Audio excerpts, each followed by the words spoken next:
الحمد لله نحمده ونستعينه ونستغفره ونؤمن به ونتوكل عليه ونعوذ بالله من شرور أنفسنا ومن سيئات أعمالنا من يهده الله فلا مضل له ومن يضلله فلا هادي له ونشهد أن لا إله إلا الله وحده لا شريك له ونشهد أن سيدنا وسندنا وحبيب ربنا وطبيب قلوبنا ومولانا محمدا عبده ورسوله أما بعد فأعوذ بالله من الشيطان الرجيم بسم الله الرحمن الرحيم لمن الملك اليوم লিল্লাহি ওয়াহিদিল কাহ্হার। জুমার দিন মুহররম মাসের 10 তারিখে আশুরার দিন সকালবেলা মানুষগুলো স্ব-স্ব-কর্মে লিপ্ত থাকবে। হঠাৎ করে সকলে একটা আওয়াজ শুনতে পাবে। আওয়াজটা এমন হবে যে সব জায়গায় থেকে সব মানুষগুলো আওয়াজটা সমানভাবে শুনতে পাবে। সেটাই হলো ইসরাফিল আলাইহিস সালাতু ওয়াস সালামের সিংহায় ফুৎকার। শহরের মানুষগুলো ভাববে এই আওয়াজ মনে হয় শহরেই, চলো চলো আমরা সকলে ময়দানে যাই, গ্রামে চলে যাই। মনে হয় এই আওয়াজগুলো গ্রামে হবে না। এদিকে গ্রামের মানুষগুলো ভাববে, মাঠে খামারে যারা কাজ করতেছে তারা ভাববে এই আওয়াজগুলো মনে হয় গ্রামগঞ্জেই রয়েছে, খালি মাঠে রয়েছে, চলো আমরা শহরে চলে যাই। মনে হয় ওখানে এই আওয়াজ হবে না। কিন্তু গেলে কি লাভ হবে? সব জায়গায় থেকে আওয়াজটা সমানভাবে শোনা যাবে। যেখানে মানুষ যাবে সব জায়গায় থেকে আওয়াজটা সমানভাবে শোনা যাবে। বলে আওয়াজটা প্রথমে একটু শ্রুতি মধুর হবে, এরপর আওয়াজটা আস্তে আস্তে আস্তে আস্তে বাড়তে থাকবে। এমন বিকট আওয়াজ হবে, বাড়তে থাকবে। মানুষগুলো দৌড়াদৌড়ি করবে, গবাদি পশুগুলো ছোটাছুটি করবে, মানুষের নিকট আসতে থাকবে। আল্লাহ তাআলা বলেন ওয়াইজাল ওহুশু হুশিরাত, বলে গবাদি পশুগুলোকে মানুষের নিকটে জমা করা হবে। ওয়াতানশাকুল আরদু, জমিন ফাটল দিবে, ফেটে যাবে, জমিন ধসে যাবে। ওয়াইজাল জিবালু নুসিফাত, পাহাড়গুলো তোলার মতো উড়তে থাকবে। ওয়াইজাল বিহারু সুজ্জিরাত, সমুদ্র উত্তাল হয়ে যাবে। বলে আওয়াজটা খালি বাড়তেই থাকবে, বাড়তেই থাকবে। আওয়াজটা এক সময় এত বিকট আওয়াজ হবে মানুষগুলো কানের পর্দা ফেটে দুনিয়া থেকে বিদায় হয়ে যাবে। মানুষগুলোর কলিজা ফেটে, হৃৎপিণ্ড ফেটে মানুষগুলো সব দুনিয়া থেকে চলে যাবে। আসমান জমিন সব টুকরো টুকরো হয়ে যাবে। চাঁদ সূর্য চন্দ্র নক্ষত্র একটা একটা করে খুলে খুলে পড়ে যাবে। পাহাড়গুলো তোলার মতো উড়তে থাকবে, সব কিছু ধ্বংস হয়ে যাবে, সব মারা যাবে। ওই দিন আজরাইল আলাইহিস সালাতু ওয়াস সালাম ইবলিসের জান কবজ করার জন্য যাইবেন। আজরাইলকে দেখে ইবলিস দৌড়াইতে থাকবে, পলায়ন করতে থাকবে। আজরাইল আলাইহিস সালাতু ওয়াস সালাম আগুনের চাবুক দিয়ে তাকে পিটিয়ে এরপর তার জানকে কবজ করবে। বলে পৃথিবীর শুরু লগ্ন থেকে যত মানুষ আল্লাহ তাআলা দুনিয়াতে পাঠাইছে, তাদের জান কবজ করার সময়, সব মানুষের জান কবজ করার সময় যতটুকু কষ্ট হয়েছে, ইবলিসের একাই ওই পরিমাণ কষ্ট হবে তার জান কবজের সময়। সব ধ্বংস হয়ে যাবে। বলে সিংহায় ফুৎকারটা এত লম্বা হবে, ইসরাফিল আলাইহিস সালাতু ওয়াস সালাম যখন প্রথমবার সিংহায় ফুৎকার দিবেন, ফুৎকারটা এত লম্বা হবে, এক ফুৎকারটা দীর্ঘ 6 মাস পর্যন্ত লম্বা হইতে থাকবে। এই 6 মাসে না আকাশ থাকবে, না জমিন থাকবে, না পাহাড় থাকবে, না পর্বত থাকবে, গাছপালা কিছুই থাকবে না, সব কিছু ধ্বংস হয়ে যাবে, নাস্তানাবুদ হয়ে যাবে। ওই সময় সব কিছু ধ্বংস হয়ে যাবে। তবে 8টা জিনিস ওই সময় ধ্বংস হবে না।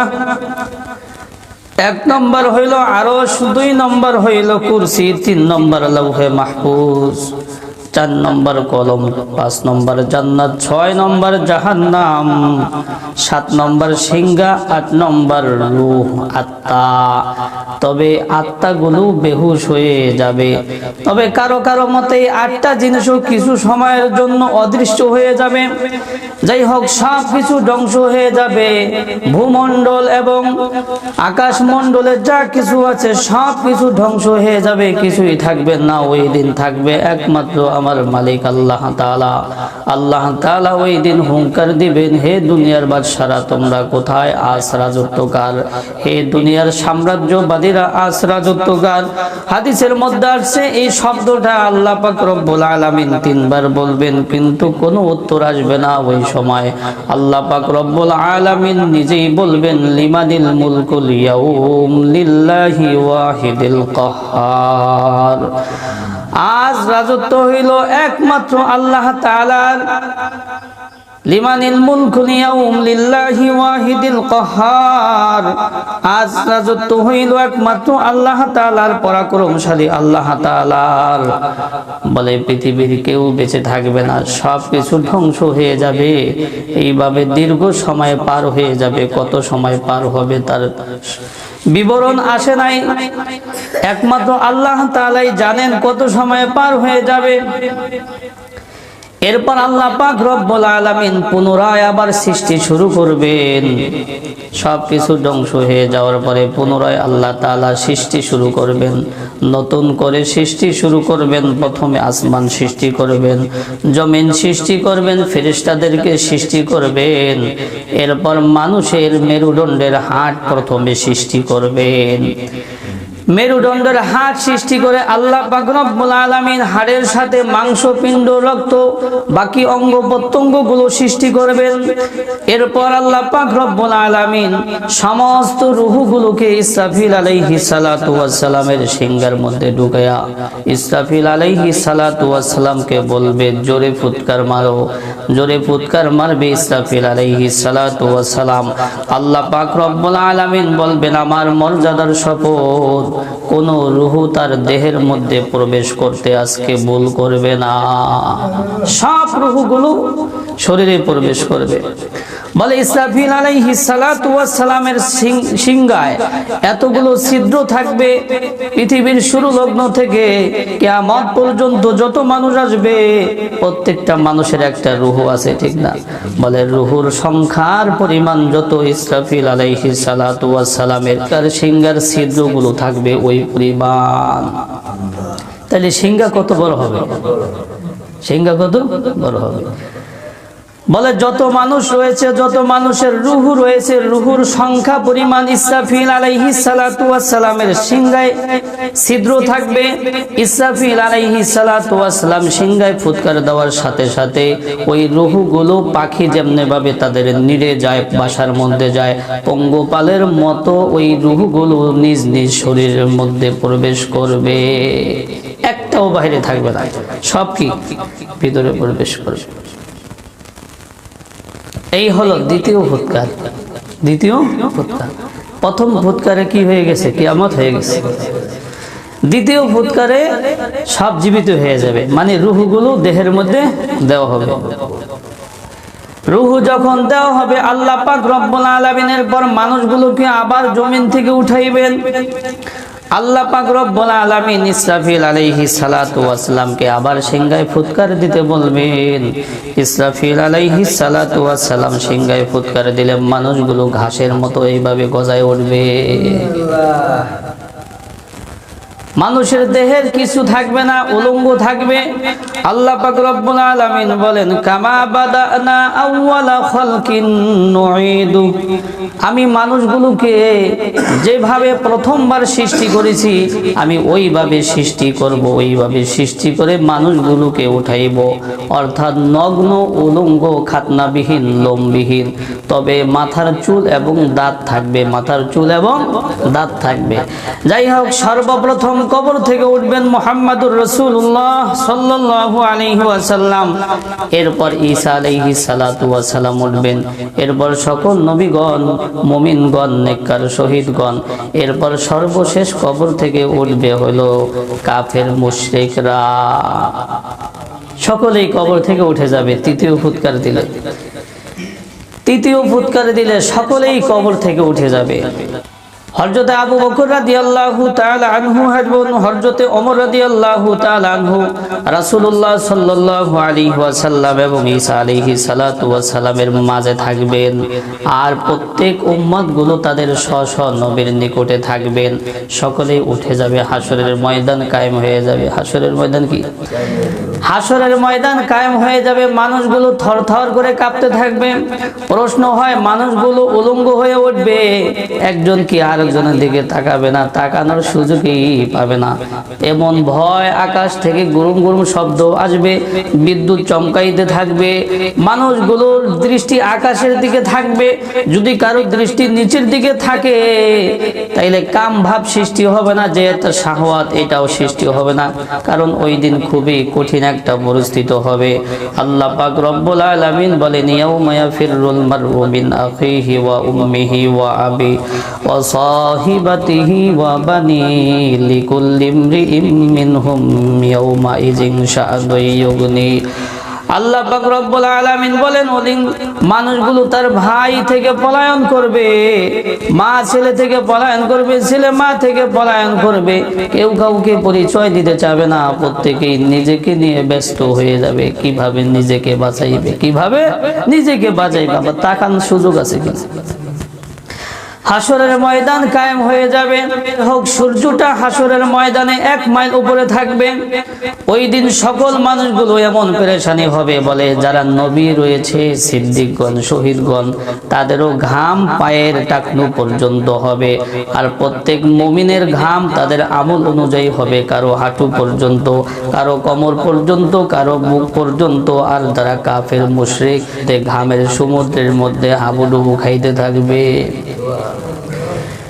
শুধু কি তাই? এটা হলো একটা, আরো অনেক ওখানে বিভীষিকাময় এমন অনেক বস্তু রয়েছে।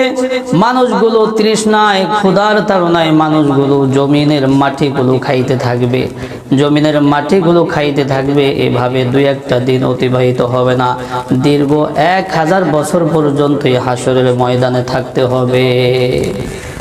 ওই দিন মানুষগুলো এক সময় নিরাশ হয়ে যাবে, হায় হায় এত কষ্ট আর সহ্য করা যাইতেছে না। মানুষগুলো হযরত আদম আলাইহিস সালাতু ওয়াস সালাম থেকে শুরু করে আপনার আমার নবী মুহাম্মদুর রাসূলুল্লাহ সাল্লাল্লাহু আলাইহি ওয়াসাল্লাম পর্যন্ত সকলের কাছে যাবেন, গিয়ে বলবে, ইয়া রাসূলুল্লাহ, ইয়া হাবিবাল্লাহ, হে নবী গো, আপনারা আমাদের জন্য সুপারিশ করুন। আজকে এই কষ্ট সহ্য করা যাইতেছে না, সুপারিশ করুন। আল্লাহ তাআলা যেন আর বিচারের নিয়ম চালু করেন। আমাদের জান্নাত হোক বা জাহান্নাম হোক, যাই কিছু হোক, একটা হোক, কিন্তু এই কষ্ট সহ্য করা যাইতেছে না। মানুষগুলো ছুটে হযরত আদম আলাইহিস সালাতু ওয়াস সালামের কাছে যাবে। আদম আলাইহিস সালাতু ওয়াস সালামের কাছে গিয়ে বলবে, হে বাবা আদম, আপনি হলেন আমাদের আদি পিতা, আপনি হলেন আমাদের পিতা, সর্বপ্রথম নবী। আল্লাহ পাক রব্বুল আলামিন আপনাকে নিজ কুদরতি হাতে বানাইছেন। আপনাকে আল্লাহ পাক রব্বুল আলামিন জান্নাতে থাকার সুযোগ করে দিয়েছেন। আল্লাহ পাক রব্বুল আলামিন আপনাকে সকল বস্তুর নাম শিক্ষা দিয়েছেন। আজকে আপনি আমাদের জন্য সুপারিশ করুন, আল্লাহ পাক যেন বিচারের নিয়ম চালু করেন। আজকে আপনি সুপারিশ করুন। আদম আলাইহিস সালাতু ওয়াস সালাম বলবেন, আজকে আল্লাহ পাক রব্বুল আলামিন এত ক্রোধান্বিত, এত রাগান্বিত, অতীত এত রাগান্বিত কোনোদিন হয় নাই, ভবিষ্যৎ হবে না। আজকে আল্লাহ পাক এত রাগান্বিত, আমি আল্লাহ পাকের কাছে সুপারিশ করতে পারবো না। তাছাড়া আমি একটি ভুল করে ফেলেছি, ভুল করে আমি গন্ধম ফল খেয়ে ফেলেছিলাম। আল্লাহ পাক বলেছিলেন, ওয়ালা তাকরাবা হাযিহি শাজারাতা ফাতাকুনা মিনাজ জালিমিন ফাআযাল্লাহুমাশ শাইতানু আনহা। আল্লাহ পাক রব্বুল আলামিন আদম আলাইহিস সালাতু ওয়াস সালামকে সৃষ্টি করে জান্নাতে থাকার সুযোগ করে দিয়েছিলেন। বলেছিলেন ওই গাছের ধারের কাছেও যাবা না, ফল খাবা না, কিন্তু শয়তানের ধোঁকায় আমরা ওই ফল খেয়ে ফেলেছিলাম। আজকের সেই জবাবদিহিতার ভয় করতেছি, অতএব আমি সুপারিশ করতে পারবো না। তোমরা যাও যাও হযরতে নূহ আলাইহিস সালাতু ওয়াস সালামের কাছে যাও। আল্লাহ পাক রব্বুল আলামিন তাকে নৈকট্যশীল বান্দা বলে স্বীকৃতি দিয়েছেন, কৃতজ্ঞ বান্দা হিসেবে স্বীকৃতি দিয়েছেন। তোমরা তার কাছে যাও। মানুষগুলো সকলে হযরত নূহ আলাইহিস সালাতু ওয়াস সালামের কাছে যাবেন। নূহ আলাইহিস সালাতু ওয়াস সালামের কাছে গিয়ে বলবে, হে নবী নূহ, আজকে আপনি আল্লাহ তাআলার দরবারে সুপারিশ করুন। আল্লাহ তাআলা যেন বিচার কায়েম করেন, বিচার করা শুরু করে দেন। আজকে এই কষ্ট আমরা সহ্য করতে পারতেছি না। হযরত নূহ আলাইহিস সালাতু ওয়াস সালাম ওই একই কথা বলবেন যে আজকে আল্লাহ তাআলা এত রাগান্বিত, যে অতীত এত রাগান্বিত কখনো ছিলেন না, ভবিষ্যৎ হবে না। অতএব আমি আজকে সুপারিশ করতে পারবো না। তাছাড়া আমার একটি ভুল হয়ে গিয়েছিল। আল্লাহ পাক রব্বুল আলামিন প্লাবন দিয়েছিলেন, ওই সময় আমার ছেলে নদীর মধ্যে ডুবে মরতেছিল। ওই সময় ছেলেকে বাঁচানোর জন্য আল্লাহ রব্বুল আলামিনের কাছে সুপারিশ করেছিলাম। অথচ আল্লাহ পাক রব্বুল আলামিন নিষেধ করছেন। কি করছেন? নিষেধ করছেন। আমি তাকে আমার পরিবারের অন্তর্ভুক্ত মনে করেছিলাম, অথচ সে আমার পরিবারের অন্তর্ভুক্ত না। যদিও আমার পরিবারের অন্তর্ভুক্ত, কিন্তু ইসলাম যখন গ্রহণ করে নাই, সে পরিবার থেকে বের হয়ে গেছে। পরিবার থেকে কি বের হয়ে গেছে। অতএব কোন কাফেরের জন্য কি দোয়া করা যাবে না। কি করা যাবে না? যারা কাফের অবস্থায় মৃত্যুবরণ করে তাদের জন্য দোয়া করা যাবে না। যদি এরকম কোন মুসলমান থাকে যে আমি জানি সে শিরিক করে মারা গেছে, এটা নিশ্চিত জানি, তাহলে তার জন্য কোনো দোয়াও করা যাবে না। যাই হোক, নূহ আলাইহিস সালাতু ওয়াস সালাম অপারগতা প্রকাশ করবেন, বলবে আমি পারবো না। আজকে আল্লাহ পাক রব্বুল আলামিনের কাছে আমি জবাবদিহিতার ভয় করতেছি। তোমরা যাও যাও হযরত ইব্রাহিম আলাইহিস সালাতু ওয়াস সালামের কাছে যাও, যাকে আল্লাহ পাক রব্বুল আলামিন খলিলুল্লাহ উপাধি দিয়েছিলেন। মানুষগুলো সকলে ছুটে ইব্রাহিম আলাইহিস সালাতু ওয়াস সালামের কাছে যাবে। ইব্রাহিম আলাইহিস সালাতু ওয়াস সালামের কাছে গিয়ে বলবে, হে ইব্রাহিম নবী, আল্লাহ তাআলা আপনাকে খলিল উপাধি দিয়েছিলেন। ওয়াত্তাখাযাল্লাহু ইব্রাহিমা খলিলা। আল্লাহ পাক রব্বুল আলামিন ইব্রাহিম আলাইহিস সালাতু ওয়াস সালামকে বন্ধুরূপে স্বীকৃতি দিয়েছিলেন। আরো তারা বলবে, আল্লাহ পাক রব্বুল আলামিন আপনার জন্য আগুনকে শান্তিদায়ক করে দিয়েছিল। ইয়া নারু কুনি বারদা ওয়া সালামান আলা ইব্রাহিম। আপনার জন্য আল্লাহ তাআলা আগুনকে শান্তিময় করে দিয়েছিল। অতএব আজকে আপনি আমাদের জন্য সুপারিশ করুন, এই কষ্ট আমরা আর সহ্য করতে পারতেছি না। ইব্রাহিম আলাইহিস সালাতু ওয়াস সালাম বলবেন, একই কথা বলবেন। আজকে আল্লাহ তাআলা এত ক্রোধান্বিত, এত রাগান্বিত, যে অতীত এত রাগান্বিত কখনো ছিলেন না, ভবিষ্যৎও হবেন না। তাছাড়া আমি এমন তিনটি কথা বলেছিলাম, যেই তিনটি কথার মধ্যে ভুলের সম্ভাবনা রয়েছে, মিথ্যার সম্ভাবনা রয়েছে। এই জন্য আমি ভয় করতেছি।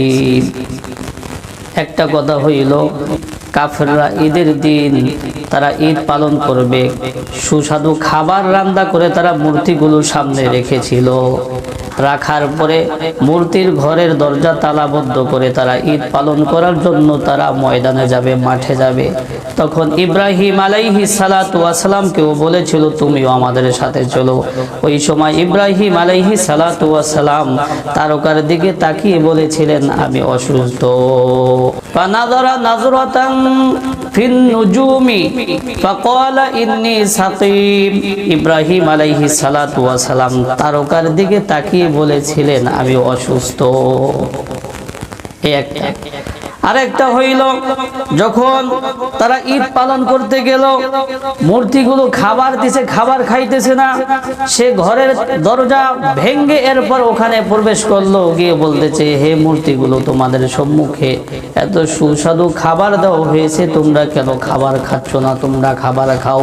এভাবে কয়েকবার বলার পরে কোনো উত্তর না পেয়ে তিনি রাগান্বিত হয়ে সব মূর্তিগুলো ভেঙে ফেলেছে। সব মূর্তিগুলো ভেঙে ফেলেছে। একটা ছিল বড় মূর্তি, ওই বড় মূর্তির নাক এবং কান ভাঙছে, নাক কান ভাঙছে।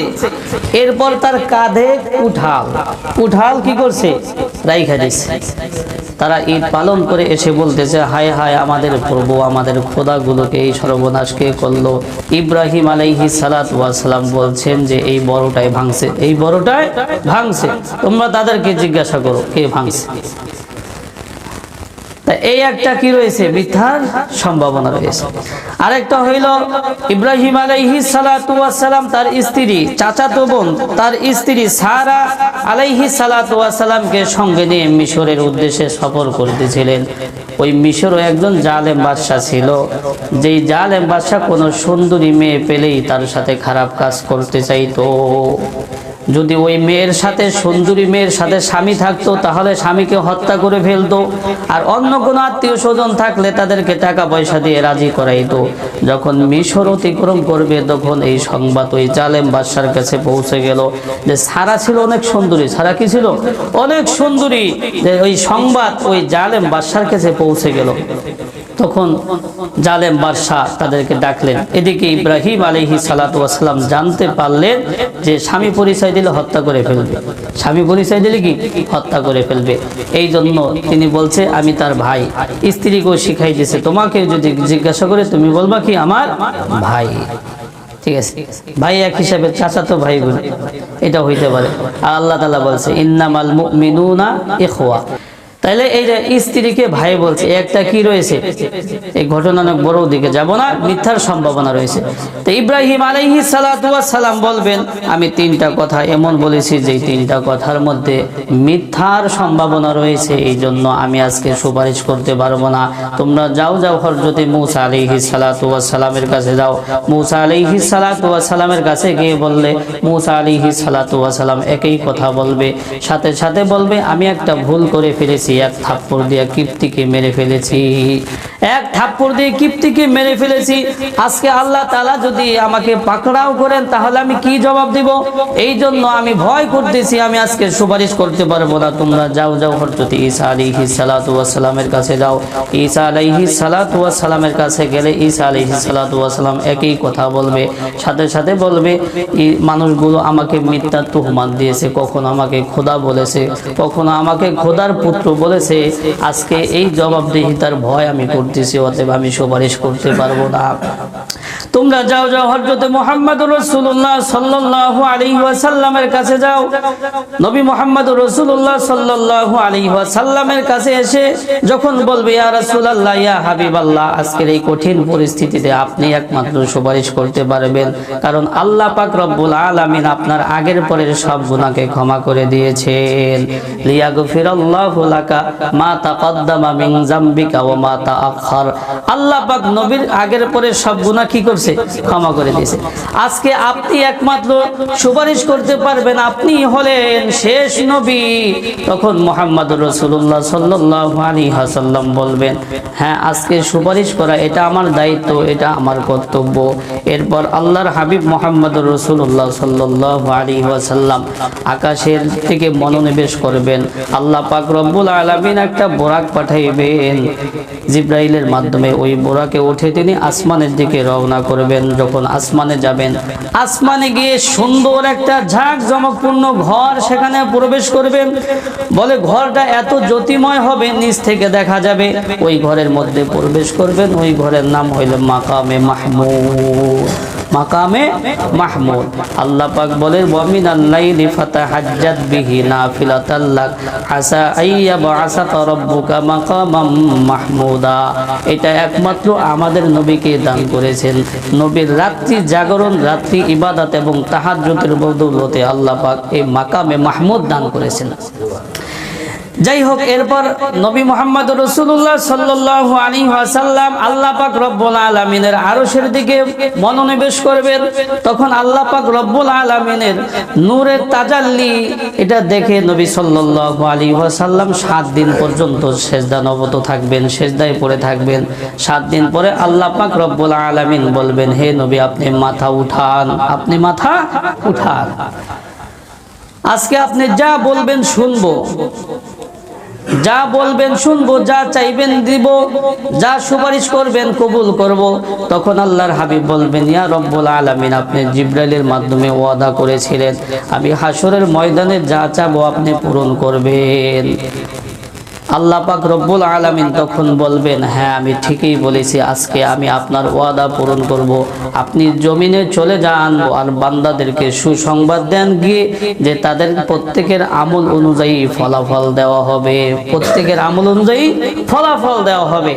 এরপর রাসূল সাল্লাল্লাহু আলাইহি ওয়াসাল্লাম জমিনে চলে আসবেন। আবার হাসরের ময়দান হবে বাইতুল মুকাদ্দাস, ফিলিস্তিন। কোথায়? বাইতুল মুকাদ্দাস মসজিদের সাথে একটা বড় পাথর ঝুলানো আছে, ওটা হবে হাসরের ময়দান। যাই হোক, এখানে নবী সাল্লাল্লাহু আলাইহি ওয়াসাল্লাম আসলে লোকজন জিজ্ঞাসা করবে আল্লাহ পাক রব্বুল আলামিন কি বলেছেন? তখন নবী সাল্লাল্লাহু আলাইহি ওয়াসাল্লাম বলবেন, আল্লাহ পাক বলেছেন যে তোমাদের প্রত্যেকের আমল অনুযায়ী ফলাফল দিবেন। আল্লাহ পাক রব্বুল আলামিন আসবেন। এর আগে 7 আসমানের ফেরেশতারা 7 বার নূরের ঝাপটি নিয়ে আসবেন। প্রতিবারে মানুষের প্রশ্ন করবে এর মধ্যে কি আল্লাহ তাআলা আছে? তখন ফেরেশতারা বলবে আল্লাহ তাআলার মর্যাদা তো আরো অনেক ঊর্ধ্বে, আরো অনেক ঊর্ধ্বে। ফেরেশতারা সারিবদ্ধ হয়ে দাঁড়িয়ে যাবে। এরপর দ্বিতীয় আসমানের ফেরেশতা আসবে, তৃতীয় আসমানের ফেরেশতা আসবে। এভাবে প্রথম আসমানের ফেরেশতারা যেই পরিমাণ নূর নিয়ে আসছে, দ্বিতীয় আসমানের ফেরেশতারা তার ডাবল নূর নিয়ে তাজাল্লি নিয়ে আসবে। এভাবে সর্বশেষ আরশের ফেরেশতারা আল্লাহ পাক রব্বুল আলামিনের আরশ নিয়ে জমিনে আসবেন। আল্লাহ পাক রব্বুল আলামিন ইসরাফিল আলাইহিস সালাতু ওয়াস সালামকে সিংহায় ফুৎকারে দিতে বলবেন। সিংহায় ফুৎকারে দিলে সব মানুষ বেহুশ হয়ে যাবে। আল্লাহ পাক রব্বুল আলামিন ওই সময় আরশ নিয়ে জমিনে চলে আসবে। সিংহায় ফুৎকার, ওই সেজদায় ওই বেহুশ কত অবস্থায় কত বছর থাকবে আল্লাহ পাকই ভালো জানেন। মূসা আলাইহিস সালাতু ওয়াস সালাম বেহুশ হবেন না। কেন? তিনি দুনিয়াতে একবার আল্লাহ পাক রব্বুল আলামিনের নূর দেখে কি হয়েছিলেন? বেহুশ হয়েছিলেন। এই জন্য তিনি ওই দিন বেহুশ হবেন না। যাই হোক, দীর্ঘদিন পর আবার আল্লাহ পাক রব্বুল আলামিন ইসরাফিল আলাইহিস সালাতু ওয়াস সালামকে বলবেন আবার সিংহায় ফুৎকার দেওয়ার জন্য। আবার সিংহায় ফুৎকার দিলে সব মানুষগুলো আবার কি হুশ ফিরে আসবে। যখন হুশ ফিরে আসবে তখন তারা স্বচক্ষে জান্নাত জাহান্নাম আল্লাহ পাকের নূর সবকিছু দেখতে পাবে। তখন আল্লাহ পাক রব্বুল আলামিনের নূরের সামনে আসমানের আলো শেষ হয়ে যাবে। আসমানের আলো কি হয়ে যাবে? শেষ হয়ে যাবে। এরপর হিসাব নিকাশ হবে, বিচার হবে। বিচার হওয়ার পরে বান্দাদেরকে তার আমল অনুযায়ী জান্নাত জাহান্নামে দেবে। আল্লাহ পাক রব্বুল আলামিন আমাদের প্রত্যেককে পরকালের চিন্তা করে সচেতন হওয়ার তৌফিক দান করুন।